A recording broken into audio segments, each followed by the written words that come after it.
നമസ്കാരം. ഇന്നും ഒ പിയിൽ വരുന്ന സമയത്ത് ഡോക്ടർ AMH ഹോർമോൺ കുറവാണ്, പ്രൊലാക്റ്റിൻ കൂടുതലാണ്, FSH വളരെ കൂടുതലാണ് ഹസ്ബൻഡിന്, എനിക്ക് FSH വളരെ കുറവാണ്, ഇങ്ങനെ പല ഹോർമോൺ റിലേറ്റഡ് കംപ്ലയിൻറ്റ്സ് പേഷ്യൻസ് പറയാറുണ്ട്.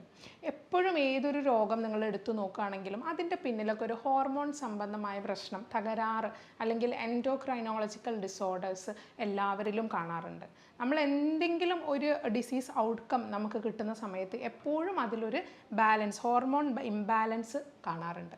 അപ്പോൾ ഈ ഇംബാലൻസ് കറക്റ്റ് ചെയ്യാനാണ് എപ്പോഴും ശ്രമിക്കാറ്. അങ്ങനെ ഒരു ഇംബാലൻസ് കറക്റ്റ് ചെയ്യുകയും ഒപ്പം നമ്മുടെ ബോഡിയിലേക്ക് ആവശ്യമായിട്ടുള്ള വൈറ്റമിൻസും മിനറൽസും കിട്ടുകൂടെ ചെയ്യുകയാണെന്നുണ്ടെങ്കിൽ തീർച്ചയായിട്ടും നമുക്ക് നല്ലൊരു എഫക്റ്റീവ് റിസൾട്ട് കിട്ടാറുണ്ട്. ഇന്ന് ഞാൻ സംസാരിക്കാൻ പോകുന്നത് വന്ധ്യതയെക്കുറിച്ചാണ്. സ്ത്രീ അല്ലെങ്കിൽ പുരുഷ വന്ധ്യത രണ്ടിനെയും കുറിച്ച് ഇന്നിവിടെ സംസാരിക്കുന്നുണ്ട്. ഇത് കൂടുതലായിട്ടും ഇപ്പം നമ്മുടെ ഒ പിയിൽ ഏറ്റവും കൂടുതൽ ഇൻഫെർട്ടൈൽ കപ്പിൾസ് വരുന്ന ഒരു സമയമാണ്. കാരണം ഈ ഒരു 10 വർഷത്തിനിടക്കായിട്ട് ഈ കംപ്ലയിൻറ്റ്സ് കൂടുതലായിട്ടാണ് വരുന്നത്. ഇപ്പോൾ കുട്ടികളില്ലാത്തൊരു പ്രശ്നം ഫേസ് ചെയ്യുന്നത് ഒരു 6 മാസം ഒരുമിച്ച് കൂടെ കോൺട്രസെപ്റ്റീവ് മാർഗ്ഗങ്ങളൊന്നും തന്നെ ഇല്ലാതെ നിന്നിട്ട് കുഞ്ഞുങ്ങളാവാതെ ആകുമ്പോഴാണ് കപ്പിൾ നമ്മുടെ അടുത്തേക്ക് വരാറ്. അല്ലാതെ നിങ്ങൾ ഹസ്ബൻഡ് വിദേശത്താണ്, ഭാര്യ നാട്ടിലാണ്, അല്ലെങ്കിൽ രണ്ടുപേരും ഡിഫറെൻറ്റ് ലൊക്കേഷനിൽ നിൽക്കുന്ന സമയത്ത് ഇങ്ങനെ ഒരു ഇൻഫെർട്ടിലിറ്റി പ്രശ്നം ഫേസ് ചെയ്യാന്ന് പറയുമ്പോൾ ആദ്യം എപ്പോഴും പറയാറ് നിങ്ങൾ ഒരുമിച്ച് നിൽക്കൂ, ഒരുമിച്ച് നിന്നിട്ടല്ലേ നമുക്കൊരു നാച്ചുറൽ മെത്തേഡ് ആദ്യം ട്രൈ ചെയ്ത് നോക്കാം, നാച്ചുറലി കൺസീവ് ആവുന്നില്ലെങ്കിൽ മാത്രം മെഡിസിനെ കുറിച്ച് ചിന്തിക്കാം. എപ്പോഴും നമ്മൾ കൺസിഡർ ചെയ്യുന്നുണ്ട് 6 മാസം മുതൽ 1 വർഷം വരെ കോൺട്രസെപ്റ്റീവ് മെത്തേഡ് യൂസ് ചെയ്യാതെ കപ്പിൾ ഒരുമിച്ച് നിന്നു, പ്രത്യേകിച്ചും അവർ 30 വയസ്സിന് താഴെയും കൂടെയാണ്, എന്നിട്ട് അവർ കൺസീവ് ആവുന്നില്ല എങ്കിൽ തീർച്ചയായിട്ടും നിങ്ങൾ ട്രീറ്റ്മെൻറ്റ് എടുക്കണം. അതല്ല 30 വയസ്സിന് മേലുള്ളവരാണെങ്കിൽ 1 വർഷം വരെ നിങ്ങൾ ട്രൈ ചെയ്ത് നോക്കിയിട്ട് കുഞ്ഞുങ്ങളാവുന്നില്ല എങ്കിൽ തീർച്ചയായിട്ടും നിങ്ങളപ്പോൾ ഒരു ഡോക്ടറെ വന്ന് കാണേണ്ടതാണ്. നമുക്ക് ഇന്ന് ഈ വന്ധ്യതയെക്കുറിച്ച് കുറച്ച് കാര്യങ്ങൾ, എന്തുകൊണ്ട് ഇത് വരുന്നു, അത് എന്തുകൊണ്ട് ഈ കഴിഞ്ഞ 10 വർഷത്തിൽ ഇങ്ങനെ കേസുകൾ കൂടാനുള്ള കാരണം എന്തൊക്കെയാണ് നമ്മൾ അതിന് ശ്രദ്ധിക്കേണ്ടത്. ചിലപ്പോൾ ചെറിയ ചെറിയ കാര്യങ്ങൾ ശ്രദ്ധിച്ചാൽ തന്നെ നിങ്ങൾക്ക് അതിൽ മാറ്റം വരാൻ സാധിക്കും. അതുകൊണ്ട് തന്നെ ഈ വീഡിയോ നിങ്ങൾ മുഴുവനായിട്ട് കാണാം. ഞാൻ ഡോക്ടർ ജോബിതാപ്ഷൻ, doctor Basil homeo hospital, Pandikkad, Malappuram ജില്ല.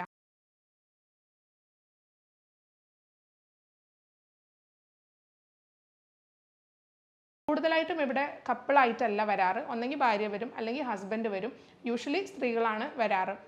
അപ്പോൾ അവർ വന്നു കഴിഞ്ഞാൽ ഡോക്ടർ ഹസ്ബൻഡിൻ്റെ റിപ്പോർട്ട് ഇതാണ്, എൻ്റെ റിപ്പോർട്ട് ഇതാണ്, എനിക്ക് വലിയ കുഴപ്പമൊന്നുമില്ല, എൻ്റെ ഓവുലേഷൻ കൃത്യമാണ്, എനിക്ക് മെൻസസ് കറക്റ്റ് ടൈമിലാണ് ഡോക്ടർ വരുന്നത്, ഹസ്ബൻഡ് കൗണ്ടിൻ്റെ പ്രശ്നമാണ് എന്ന് പറയുന്നവരുണ്ട്. അല്ലെങ്കിൽ നേരെ തിരിച്ച് സംഭവിക്കാം, ഹസ്ബൻഡ് പറയും മെൻസസ് കറക്റ്റ് അല്ല, വൈഫിൻ്റെ മെൻസസ് കറക്റ്റ് അല്ല, അവളുടെ ഓവുലേഷൻ ടൈമിങ് കറക്റ്റ് അല്ല, നമ്മൾ ഓവുലേഷൻ കിറ്റൊക്കെ വെച്ച് നോക്കി അപ്പം ഓവുലേഷൻ കാണുന്നില്ല, ഡിലേഡ് ആയിട്ടാണ് ഓവുലേഷൻ കാണിക്കുന്നത്, ആ ദിവസങ്ങളിൽ ഞങ്ങൾ ബന്ധപ്പെട്ട് നോക്കി പക്ഷേ എന്നിട്ടും കുഞ്ഞുങ്ങളാവുന്നില്ല, നമ്മുടെ ഫാമിലിയിലോ അല്ലെങ്കിൽ വൈഫിൻ്റെ ഫാമിലിയിലോ ഒന്നും ഇത്തരം ഹിസ്റ്ററിയും കാണുന്നില്ല, പിന്നെ എന്തുകൊണ്ടാണ് ഡോക്ടറെ ഇങ്ങനെ വരുന്നതെന്ന് ചോദിക്കാറുണ്ട്. ചില കേസസ് ഞാൻ പറയാമല്ലോ എപ്പോഴും ഒരു ഇഡിയോപ്പതിക് കോസ് ആയിരിക്കും, അതായത് എന്താണ് കാരണം എന്നറിയില്ല, രണ്ടുപേരുടെ റിപ്പോർട്ടും പലപ്പോഴും നോർമലായിട്ട് തന്നെയാണ് വരാറ്. അപ്പോൾ ഹസ്ബൻഡിൻ്റെ റിപ്പോർട്ട് ഫസ്റ്റ് നമ്മളെപ്പോഴും നമ്മുടെ അടുത്തൊരു കപ്പിൾ വരുന്ന സമയത്ത് ഹസ്ബൻഡിൻ്റെ സെമൻ അനാലിസിസ് ആണ് ഫസ്റ്റ് ചെയ്യേണ്ടത്. അത് ചെയ്ത് കഴിഞ്ഞിട്ട് നമ്മൾ വൈഫിൻ്റെ പ്രൊസീജിയറിലേക്ക് പോകാൻ പാടുള്ളൂ. കാരണം അതൊരു മിനിമൽ കോസ്റ്റ് വരുന്നതും അല്ലെങ്കിൽ പെട്ടെന്ന് ചെയ്യാവുന്നതുമായ ഒരു ലെസ് കോംപ്ലിക്കേറ്റഡ് ടെസ്റ്റാണ്. അപ്പോൾ അത് ആദ്യം നിങ്ങൾ ഫിനിഷ് ചെയ്യുക. അത് ഓക്കെ ആണെന്നുണ്ടെങ്കിൽ നമുക്ക് ഫീമെയിൽ സൈഡിലേക്ക് വരാം. ഫീമെയിൽ സൈഡിൽ നോക്കുകയാണെങ്കിൽ കുറേ അധികം ഡിസീസസും കുറച്ച് കോംപ്ലിക്കേഷൻസും കുറച്ച് കോംപ്ലിക്കേറ്റഡ് ടെസ്റ്റുകളും ഉള്ളതുകൊണ്ട് തന്നെ അത് നമ്മൾ സെക്കൻഡ് സ്റ്റെപ്പിലായിട്ട് വെക്കണം. ഇനി എപ്പോഴും വരുന്നവർക്ക് ഫസ്റ്റ് നമ്മൾ ഓവുലേഷൻ കറക്റ്റ് ചെയ്യുക എന്നുള്ളതാണ് ചെയ്യാറ്. അപ്പോൾ ഓവുലേഷൻ തകരാറാണ്, അതുകൊണ്ടുള്ള ഹോർമോണൽ ഇംബാലൻസുകൾ ബോഡിയിൽ ഉണ്ടാകുമ്പോഴാണല്ലോ ഓവുലേഷൻ തകരാറുകൾ വരുന്നത്. നമ്മുടെ ബോഡിയിൽ ലുട്ടിനൈസിങ് ഹോർമോൺ എന്ന് പറഞ്ഞ ഹോർമോൺ ഹൈ ആയിരിക്കുന്ന ഒരു സമയത്താണ് ഓവുലേഷൻ സംഭവിക്കുന്നത്. LH സർജ് എന്നാണ് അതിന് പറയുക. നിങ്ങളിപ്പോൾ നിങ്ങളുടെ വീട്ടിൽ ഓവുലേഷൻ കിറ്റ് യൂസ് ചെയ്യുന്ന ആൾക്കാരാണെങ്കിൽ പോലും നിങ്ങൾക്ക് ഓവുലേഷൻ നടക്കുന്നുണ്ടോ എന്ന് ഉറപ്പ് പറയാൻ പറ്റില്ല. ഓവുലേഷൻ കിറ്റ് വെച്ചിട്ട് നിങ്ങളുടെ LH ഹോർമോൺ സർജിൽ നിൽക്കുമ്പോൾ ഏറ്റവും കൂടി നിൽക്കുന്ന സമയത്തായിരിക്കും ഈ ഒരു ഓവുലേഷൻ കിറ്റിൽ പോസിറ്റീവ് കാണിക്കുന്നത്. അതുകൊണ്ട് അന്ന് തന്നെ ഓവുലേഷൻ നടക്കണമെന്ന് യാതൊരു നിർബന്ധവുമില്ല. അതിൻ്റെ പിറ്റേ ദിവസം ഓവുലേഷൻ നടന്നേക്കാം, അല്ലെങ്കിൽ അതിൻ്റെ നെക്സ്റ്റ് ഡേ ആയിരിക്കാം ഓവുലേഷൻ നടക്കുന്നത്. എപ്പോഴും ഓവുലേഷൻ കിറ്റ് കാണിക്കുന്നത് LH ഹോർമോണിൻ്റെ ഹൈപ്പായിരിക്കും. അത് നിങ്ങൾ പ്രത്യേകം മനസ്സിൽ വെക്കുക. എപ്പോഴും ഒരു മെൻസ്ട്രൽ സൈക്കിൾ ലേഡിയിൽ എന്ന് പറയുമ്പോൾ അതൊരു 20 ഡേ സൈക്കിളാണ് കൃത്യം പറയുകയാണെങ്കിൽ, അല്ലെങ്കിൽ 24 to 35 ഡേയ്സിൻ്റെ ഒരു സൈക്കിളായിരിക്കും.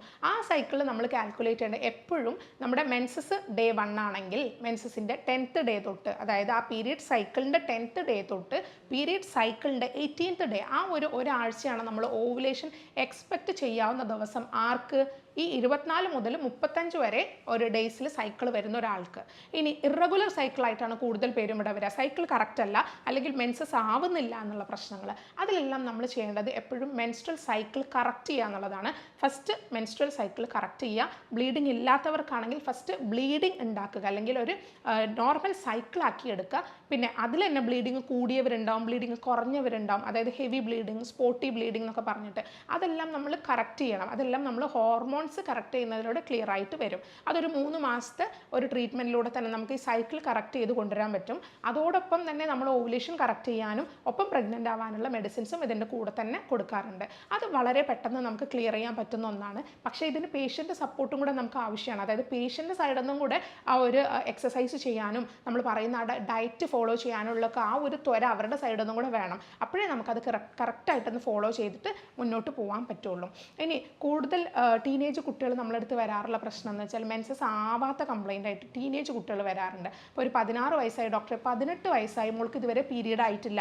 അത്തരം കേസുകൾ നമ്മൾ ക്രോമസോമൽ സ്റ്റഡി കൊടുക്കാറുണ്ട്. സ്കാൻ എടുത്ത് നോക്കുമ്പോൾ ചില കുട്ടികളിലൊക്കെ ആബ്സെൻസ് ഓഫ് ഓവറി കാണാറില്ല, ജന്മനാ ഓവറി ഇല്ലാത്ത കേസുകൾ ഉണ്ടാവാം. അല്ലെങ്കിൽ ചെറിയ കുട്ടിയായിരിക്കുമ്പോൾ തന്നെ AMH ഹോർമോൺ വളരെയധികം കുറവായതുകൊണ്ട് മെൻസസ് ആവാത്ത കേസുകൾ, അതായത് അവർക്ക് കൃത്യമായി അണ്ടങ്ങളില്ല. ഒരു പെൺകുഞ്ഞ് ജനിക്കുന്ന സമയത്ത് തന്നെ അവളുടെ ശരീരത്തിൽ അവളുടെ ഓവറിക്കകത്ത് 400 മുതൽ 600 വരെയൊക്കെ ഫോളിക്കിൾസ് അല്ലെങ്കിൽ അണ്ടങ്ങൾ ഉണ്ടാവേണ്ടതാണ്. അങ്ങനെ ജന്മനാ ഇല്ലാതെ ജനിക്കുന്ന കുട്ടികളും ഉണ്ട്. ചില ക്രോമസോമൽ പ്രോബ്ലം കൊണ്ട് അങ്ങനെ വന്നേക്കാം. അപ്പോൾ ജന്മനാ ഓവറി ഇല്ലാത്ത കേസുകൾ. ഇനി വേറെ പല കേസുകളുണ്ട്, ജന്മനാ വജൈനൽ ഓപ്പണിംഗ് ഇല്ലാത്ത കേസുകൾ. അതൊക്കെ സർജറിയിലൂടെ ക്ലിയർ ചെയ്യാൻ പറ്റുന്നതാണ്. അപ്പം ജന്മനാ വജൈനൽ ഓപ്പണിംഗ് ഇല്ലാത്ത കേസുകളുണ്ട്. ഇതൊക്കെയാണ് കൂടുതലും ഒരു 20 വയസ്സിന് താഴെയുള്ള കുട്ടികൾ പറയുന്ന കംപ്ലൈൻറ്റ്. അപ്പോൾ ഇവർക്കൊക്കെ നമ്മൾ അതിനനുസരിച്ചുള്ള ട്രീറ്റ്മെൻ്റ് ആയിരിക്കും കൊടുക്കുന്നത്. അത് കഴിഞ്ഞ് PCOSൻ്റെ കംപ്ലൈൻ്റ് ആയിരിക്കും ഇൻഫെർട്ടിലിറ്റിക്ക് ഏറ്റവും കൂടുതൽ വില്ലനായിട്ട് വരുന്നത്. ഇത് നമുക്ക് ഡയറ്റും എക്സസൈസും ഒക്കെ പേഷ്യൻറ്റിന് കൊടുക്കുന്നതിലൂടെ ക്ലിയർ ചെയ്ത് സൈക്കിൾ കറക്റ്റ് ചെയ്ത് കൊണ്ടുവരാൻ പറ്റും. ഇനി മെയിൽ കംപ്ലൈൻറ്റിലാണെന്നുണ്ടെങ്കിൽ തന്നെ ഹൈഡ്രോസീൽ, വരിക്കോസീൽ പോലുള്ള കംപ്ലൈൻറ്റ്സ്, ആ ഭാഗങ്ങളിലുള്ള വൃഷ്ണങ്ങളിലുള്ള നീർക്കെട്ട്, ബന്ധപ്പെടാൻ പ്രയാസം, ഉദ്ധാരണത്തിൻ്റെ പ്രശ്നങ്ങൾ, അല്ലെങ്കിൽ ആബ്സെൻസ് ഓഫ് സ്പേം. ഇപ്പോൾ നമുക്ക് സ്പെർമറ്റോസോവ പ്രൊഡക്ഷൻ ഒന്നുമില്ല, അങ്ങനത്തെ ഒരു കേസ് ഉണ്ടാവാം. അസൂസ്പെർമിയ പോലുള്ള കണ്ടീഷൻ, ഒട്ടും സ്പേം ഇല്ലാത്ത കണ്ടീഷൻസ്, ഇതെല്ലാം മെഡിസിൻസിലൂടെ നമുക്ക് മാറ്റിയെടുക്കാവുന്നതേ ഉള്ളൂ. എപ്പോഴും ശ്രദ്ധിക്കേണ്ട ഒരു കാര്യം, ഒരു ഇൻഫെർട്ടൈൽ കപ്പിൾ നമ്മുടെ അടുത്ത് വരുന്ന സമയത്ത് നമ്മൾ ടോട്ടൽ ഫാമിലി ഹിസ്റ്ററി അന്വേഷിക്കാറുണ്ട്. ഒരാളുടെ കാര്യം അല്ലെ അയാൾക്ക് മാത്രം കോൺസെൻട്രേറ്റ് ചെയ്ത് ഒരാളിൽ മാത്രം കോൺസെൻട്രേറ്റ് ചെയ്ത് നമ്മൾ ട്രീറ്റ്മെൻറ്റ് എടുക്കുകയാണെങ്കിൽ അതൊരിക്കലും ക്ലിയർ ആയിട്ട് വരില്ല. പകരം അവരുടെ ഫാമിലി ഹിസ്റ്ററി എടുക്കേണ്ടതുണ്ട്, അവരുടെ ചൈൽഡ്ഹുഡ് ഡിസീസിൻ്റെ ഹിസ്റ്ററി എടുക്കേണ്ടതുണ്ട്. അപ്പോൾ അത്തരം കാര്യങ്ങളൊക്കെ കമ്പൈൻ ചെയ്തിട്ടുള്ള ഒരു എഫക്റ്റീവ് ട്രീറ്റ്മെൻറ്റ് മാത്രമേ ഇതിനൊരു പോസിറ്റീവ് റിസൾട്ട് കൊണ്ടുവരാൻ സാധിക്കുള്ളൂ. പല കേസുകളിലും നമുക്ക് റിസൾട്ട് കിട്ടുന്നത് 100 പേര് ഇവിടെ വരുവാണെങ്കിൽ 30 പേർക്ക് റിസൾട്ട് കിട്ടുന്നത് ആദ്യത്തെ 3 മാസത്തിൽ തന്നെയാണ്. പിന്നീടുള്ളവർക്ക് ചിലപ്പം കൂടുതൽ ടെസ്റ്റുകൾ ആവശ്യമായിരിക്കും. അതായത് ഇപ്പോൾ സ്ത്രീകളുടെ യൂട്രസിനെ നമ്മളൊരു എക്സാമ്പിളായിട്ട് എടുക്കുകയാണെങ്കിൽ, ഇപ്പോൾ നമുക്ക് ഒരു ഓവറിയുടെ തകരാറാണെങ്കിൽ ക്ലിയർ ചെയ്യാം, ബ്ലീഡിങ്ങിൻ്റെ തകരാറാണെങ്കിൽ നമുക്ക് ക്ലിയർ ചെയ്യാം, ഹോർമോൺസിൻ്റെ ഇമ്പാരിറ്റി ആണെങ്കിൽ അതും നമുക്ക് ക്ലിയർ ചെയ്യാം. അത് കഴിഞ്ഞ് ഓവം പ്രൊഡ്യൂസ് ചെയ്തു, ഫെർട്ടിലൈസ് ആയി, പുറത്തേക്ക് അതായത് പിന്നെ യൂട്രസിനകത്തേക്ക് ഫെർട്ടിലൈസ് ആയ ഒരു സൈഗോട്ട് വന്നു കഴിഞ്ഞ് പിന്നെ അത് അവിടെ ഇംപ്ലാന്റ് ആവാനുള്ള തകരാറ് സംഭവിക്കാം. അതായത് യൂട്രസിൻ്റെ ലൈനിങ്ങിൻ്റെ തകരാറുകൾ, യൂട്രസിൻ്റെ ഷേപ്പിൻ്റെ പ്രോബ്ലം, ജന്മന ഇപ്പം ബൈക്വോർണേറ്റ് യൂട്രസ് അല്ലെങ്കിൽ സെപ്റ്റേറ്റ് യൂട്രസ് ഒക്കെ ഉള്ള പ്രശ്നങ്ങൾ, അത്തരം പ്രശ്നങ്ങളൊക്കെ പിന്നീട് അലൈഡ് വീണ്ടും ഫേസ് ചെയ്യാം. ആ സമയങ്ങളിലാണ് അബോർഷനൊക്കെ സംഭവിക്കുന്നത്. അപ്പോൾ ഈ ഫെർട്ടിലൈസേഷനിൽ മാത്രമല്ല കാര്യം, ഫെർട്ടിലൈസേഷൻ കഴിഞ്ഞ് ഇംപ്ലാന്റേഷനും വലിയൊരു റോളുണ്ട്. അത് സ്ത്രീയുടെ ബോഡിയിലുള്ള ചെറിയ പ്രശ്നങ്ങൾ കൊണ്ടായിരിക്കാം ചിലപ്പം പിന്നീട് ഇംപ്ലാന്റേഷൻ നടക്കാതെ അബോർഷൻ ആവുന്നത്. അത്തരക്കാരോട് കൂടുതൽ പേരും ഒബീസ് ആവാനാണ് സാധ്യത. അങ്ങനെയുള്ളതിൽ കൂടുതൽ ആൾക്കാരും ഒരു വണ്ണക്കൂടുതലുള്ള നേച്ചറുള്ള ആൾക്കാരായിരിക്കും. അവരോട് എപ്പോഴും വണ്ണം കുറയ്ക്കാൻ പറയാറുണ്ട്. ഹസ്ബൻഡ് ആണെങ്കിലും ശരി, വൈഫ് ആണെങ്കിലും ശരി, കുറച്ചും കൂടെ ഓവർ വെയിറ്റ് ആയിട്ടുള്ള ആൾക്കാരാണ് നിങ്ങൾ, തീർച്ചയായിട്ടും നിങ്ങളുടെ ബോഡി വെയിറ്റ് നിങ്ങൾ കൺട്രോൾഡ് ആയിട്ടില്ല എന്നുണ്ടെങ്കിൽ പ്രഗ്നൻസി വളരെ പ്രയാസമായിരിക്കും. ഇപ്പം 20s 30s ഏജിലൊക്കെ, 20siലാണല്ലോ ഫസ്റ്റ് ഒരു പ്രഗ്നൻസി, യൂഷ്വലി നമ്മുടെ നാട്ടിലൊക്കെ 20siൽ ഒരു ഫസ്റ്റ് പ്രഗ്നൻസി ഉണ്ടായിട്ടുണ്ടാവും. ആ ഒരു 20s ഏജിൽ സ്ത്രീകൾ ഓവർ വെയിറ്റ് ആണെന്നുണ്ടെങ്കിൽ അത് ഡിലേ ആവാൻ ചാൻസ് ഉണ്ട്. എപ്പോഴും 30 കഴിഞ്ഞുള്ള ഒരു പ്രഗ്നൻസിക്ക് റിസ്ക് കൂടുതലാണ്. ഏജ് കൂടുന്നതിനനുസരിച്ച് പ്രഗ്നൻസി റിസ്ക് കൂടുതലാണ്. മാത്രമല്ല ഓവത്തിൻ്റെ ഓരോ മാസം കഴിയുമ്പോൾ നമ്മുടെ അണ്ടത്തിൻ്റെ ക്വാളിറ്റി കുറഞ്ഞുകൊണ്ടേ ഇരിക്കുകയാണ്. അപ്പം ഓവത്തിൻ്റെ ക്വാളിറ്റി കൂട്ടേണ്ടതായിട്ട് വരും. ഒരു അബോർഷൻ തടയാനായിട്ടുള്ള മെഡിസിൻസ് എടുക്കേണ്ടതായിട്ട് വരും. അപ്പോൾ എപ്പോഴും നമ്മുടെ ഒരു ഐഡിയൽ ടൈം ഫോർ പ്രഗ്നൻസി എന്ന് പറയുന്നത് എപ്പോഴും ഒരു 25നും 30യുടെ ഇടയിൽ, അല്ലെങ്കിൽ 23 തൊട്ട് 23 23 തൊട്ട് ഒരു 30 വരെ നമ്മുടെ ഒരു ഫസ്റ്റ് പ്രഗ്നൻസി കഴിഞ്ഞിരിക്കണം. അപ്പം അത് ഏറ്റവും ഒരു ഹെൽത്തി ഓവം ഉണ്ടാവാനും ഓവത്തിൽ നിന്ന് ഫെർട്ടിലൈസ് ആവാനുള്ള ഒരു സാധ്യത അപ്പോഴേ കൂടുന്നുള്ളൂ. അപ്പോൾ ഇങ്ങനെ പല പ്രശ്നങ്ങൾ വന്നേക്കാം. ഇപ്പോൾ ഈ പ്രശ്നങ്ങളെല്ലാം നമ്മളൊരു പെർട്ടിക്കുലർ ഒരു പോയിന്റ് ഔട്ട് ചെയ്ത് ഇന്നൊരു പ്രോബ്ലം എന്ന് കാണുന്നതിന് പകരം ഇറ്റ്സ് എ കമ്പൈൻഡ് പ്രോബ്ലം. അപ്പോൾ നമ്മൾ ആ ഒരു കമ്പൈൻ ആയിട്ടുള്ള വിഷയങ്ങൾ വിശകലനം ചെയ്തിട്ട് മെഡിസിൻ എടുക്കുമ്പോൾ മാത്രമായിരിക്കും ക്ലിയർ ആവുന്നത്. ഇതിൽ തന്നെ ഹോമിയോപ്പത്തിക് മെഡിസിൻസിന് വലിയൊരു റോളുണ്ട്. എന്താണെന്ന് വെച്ചാൽ നമ്മളൊരു ക്യാരക്ടറിസ്റ്റിക് സിംറ്റത്തിന് തേടുകയോ അല്ലെങ്കിൽ ഒരു പെർട്ടിക്കുലർ സിംറ്റം ആ ഒരു വ്യക്തിയിലുണ്ടാവും, മറ്റ് വ്യക്തികളിൽ നിന്ന് മറ്റ് രോഗികളിൽ നിന്ന് ആ ഒരാളെ വേർതിരിക്കുന്ന എന്തോ ഒരു പ്രത്യേകത അയാളിലുണ്ടാവും. അതിനെയാണ് നമ്മൾ പോയിന്റ് ഔട്ട് ചെയ്തിട്ട് എടുക്കുന്നത്. മാത്രമല്ല ആ രോഗിയുടെ ആകെ മൊത്തം കംപ്ലയിൻറ്റ്സ് അത് മെൻ്റൽ ലെവൽ ഫിസിക്കൽ ലെവലിലൊക്കെ നമ്മൾ നോക്കിയിട്ടായിരിക്കും മെഡിസിൻസ് കൊടുക്കുന്നത്. അതല്ലാതെ ആ രോഗിക്ക് ഒരു പെർട്ടിക്കുലർ കംപ്ലയിൻ്റ് ഉണ്ട്, ഇന്ന ആൾക്കൊരു PCOS ഉണ്ട്, അപ്പോൾ PCOS ആണ് നമ്മൾ ക്ലിയർ ചെയ്യേണ്ടതെന്നുള്ള പകരം നമ്മൾ ആ ഒരു കമ്പൈൻഡ് ആ കപ്പിളിനെ ആസ് എ ഹോൾ എടുത്തിട്ട് അവർക്കുള്ള പ്രശ്നങ്ങൾ നമ്മൾ അനലൈസ് ചെയ്ത് അങ്ങനെയാണ് മെഡിസിൻസ് കൊടുക്കുന്നത്. അപ്പോൾ വളരെ എഫക്റ്റീവ് ആയിട്ടുള്ള മെഡിസിൻസ് ഇതിനുണ്ട്. ഓവുലേഷൻ കറക്റ്റ് ചെയ്യാൻ, PCOS കുറയ്ക്കാനായിട്ട്, ഫോളിക്കിൾസിൻ്റെ എണ്ണം എക്സ്ട്രാ ഇമ്മച്യൂർ ആയിട്ടുള്ള ഫോളിക്കിൾസിൻ്റെ അത് കുറയ്ക്കാനായിട്ട്, AMHൻ്റെ വാല്യൂ കുറവാണെന്നുണ്ടെങ്കിൽ AMHൻ്റെ വാല്യൂ നമുക്കൊരു പരിധിയിലപ്പുറം കൂട്ടാൻ പറ്റില്ല, പക്ഷേ നമുക്കതിൻ്റെ ക്വാളിറ്റി എഗ്ഗിൻ്റെ ക്വാളിറ്റി ഇമ്പ്രൂവ് ചെയ്യാൻ പറ്റും. അപ്പോൾ AMH കൂട്ടാനായിട്ട്, പിന്നെ LH ഹോർമോണിൻ്റെ പ്രശ്നങ്ങൾ, പ്രൊലാക്റ്റിൻ ഹോർമോൺ കൂടുതലായിരിക്കുന്ന കേസുകൾ, ഇപ്പോൾ പ്രൊലാക്റ്റിൻ ഹോർമോണൊക്കെ വളരെയധികം ഹൈ ആണെങ്കിൽ ഓവുലേഷൻ നടക്കാനൊക്കെ പ്രയാസമായിരിക്കും. അപ്പോൾ അത്തരം കേസുകളൊക്കെ നമുക്ക് ഹോർമോൺ കറക്റ്റ് ചെയ്തുകൊണ്ട് ട്രീറ്റ് ചെയ്യാൻ പറ്റും. ഒപ്പം പേഷ്യൻ്റ് നമ്മൾ പറയുന്ന ഡയറ്റ് കൃത്യമായിട്ട് ഫോളോ ചെയ്യണം. അത് വളരെ ഇമ്പോർട്ടൻറ്റ് സ്റ്റെപ്പാണ്. മധുരം നിങ്ങളോട് ഒഴിവാക്കാൻ പറഞ്ഞിട്ടുണ്ടെങ്കിൽ നിർബന്ധമായിട്ടും നിങ്ങൾ മധുരം ഒഴിവാക്കി തന്നെ ആ ഒരു മാസം ഇവിടെ സ്ട്രിക്റ്റ് ആയിട്ട് ഫോളോ ചെയ്യണം. ഞാൻ എപ്പോഴും ഇവിടെ പേഷ്യൻ്റ് വരുന്ന സമയത്ത് നമ്മൾ പറയാറുള്ളതെന്ന് വെച്ചാൽ നിങ്ങളെ ഞാൻ ഫോഴ്സ് ചെയ്യില്ല. അപ്പം 90 kg ഉള്ള ഒരാൾ ഇവിടെ വരുമ്പോൾ നെക്സ്റ്റ് മന്ത് നിങ്ങൾ 80 ആയിട്ട് വരണം അല്ലെങ്കിൽ 70 kg ആയിട്ട് വരണം എന്ന് പറഞ്ഞാൽ ആ പേഷ്യൻറ്റിനെ ഫോഴ്സ് ചെയ്ത് ഞാൻ ഇവിടുന്ന് ഒരിക്കലും വിടാറില്ല. അങ്ങനെ ഒരിക്കലും പോസിബിളും അല്ല.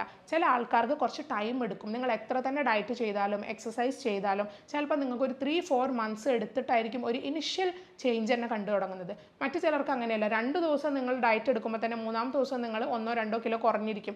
അത് ഓരോരുത്തരുടെ ബോഡി നേച്ചറാണ്. അതിനിവിടെ വന്ന് വേവലാതി പറയുന്ന ഒരുപാട് പെൺകുട്ടികളെ ഞാൻ കണ്ടിട്ടുണ്ട്. ഡോക്ടറെ, ഞാൻ കഴിഞ്ഞ 3 മാസമായിട്ട് കംപ്ലീറ്റ് ആയിട്ട് ഡയറ്റ് എടുക്കുകയാണ്, പക്ഷേ ഞാൻ 1 കിലോ പോലും ഇതുവരെ കുറഞ്ഞിട്ടില്ല, പക്ഷെ കാണാൻ എനിക്ക് ഇത്തിരി മാറ്റമൊക്കെ തോന്നുന്നുണ്ട്, ഞാൻ ഇടുന്ന ഡ്രസ്സൊക്കെ കുറച്ച് അയഞ്ഞു വന്നിട്ടുണ്ട്, ബട്ട് സ്റ്റിൽ എൻ്റെ വെയിറ്റ് 1 കിലോ പോലും കുറഞ്ഞിട്ടില്ല. അങ്ങനെയുള്ളവർക്ക് വേണ്ടിയാണ് ഞാൻ പറയുന്നത്, നിങ്ങൾ ഒട്ടും വിഷമിക്കേണ്ട ആവശ്യമില്ല. വെയിറ്റ് കുറയുന്നതിലല്ല കാര്യം, നിങ്ങൾ ഫിറ്റ്നസ് മെയിൻറ്റെയിൻ ചെയ്യാൻ ശ്രമിക്കുന്നുണ്ട് എന്നുള്ളതിലാണ് കാര്യം. അപ്പോൾ നമ്മുടെ ഡയറ്റിൽ നിന്ന് നിങ്ങൾ ഷുഗർ ഒഴിവാക്കുക, അതുപോലെ എക്സസ് കാർബ് ഒഴിവാക്കുക, എന്നിട്ട് പ്രോട്ടീനും പിന്നെ ഫാറ്റും എല്ലാം കൂടെ മിക്സ് ആയിട്ടുള്ള ഡയറ്റ് ഫോളോ ചെയ്യാൻ ശ്രദ്ധിക്കുക. ഈ അടുത്ത് ഒരു സ്റ്റഡിയിൽ പറയുന്നുണ്ട്, നിങ്ങൾ നിങ്ങളുടെ ഫുഡ് ഏത് ഓർഡറിൽ കഴിക്കുന്നു എന്നുള്ളത് വളരെ പ്രധാനമുള്ളൊരു സംഗതിയാണ്. ഒരാൾ ഒരു നേരം വെജിറ്റബിൾസ് മാത്രം എടുക്കുന്നു, കാരണം വെജിറ്റബിൾസ് ഇസ് വെരി ഗുഡ്. അപ്പോൾ അത് ആ ഒരു ഇത് നമ്മുടെ ഒരു ഐഡിയോളജി നമുക്കുണ്ട്. പച്ചക്കറികൾ ഏറ്റവും നല്ലതാണ്, ഓക്കെ, അക്സെപ്റ്റ് ചെയ്യുന്നു, പച്ചക്കറികൾ നല്ലതാണ്. അപ്പോൾ ഒരു നേരം പച്ചക്കറി മാത്രം എടുക്കുന്നു, നെക്സ്റ്റ് ടൈം അയാൾ മീറ്റ് മാത്രം എടുക്കുന്നു. മീറ്റും നല്ലതാണ്, നമ്മുടെ ബോഡിക്ക് പ്രോട്ടീൻ കിട്ടാനും മറ്റ് വൈറ്റമിൻസ് ന്യൂട്രിയൻസ് ഒക്കെ കിട്ടാൻ മീറ്റും വളരെ അത്യാവശ്യമാണ്. ഒരു നേരം മീറ്റ് എടുക്കുന്നു, ഒരു നേരം അയാൾ ഫ്രൂട്ട്സ് എടുക്കുന്നു, ബിക്കോസ് ഹൈഡ്രേറ്റഡ് ആയിട്ട് ഇരിക്കണമല്ലോ, അപ്പോൾ അതിനുവേണ്ടി ഫ്രൂട്ട്സ് എടുക്കുന്നു. അപ്പോൾ ഇത്രയും കാര്യങ്ങൾ ആ ആൾ ചെയ്യുന്നുണ്ട്, ബട്ട് അയാൾ വെയിറ്റ് കുറയുന്നില്ല, അയാൾ ഫിറ്റായിട്ട് ഇരിക്കുന്നില്ല.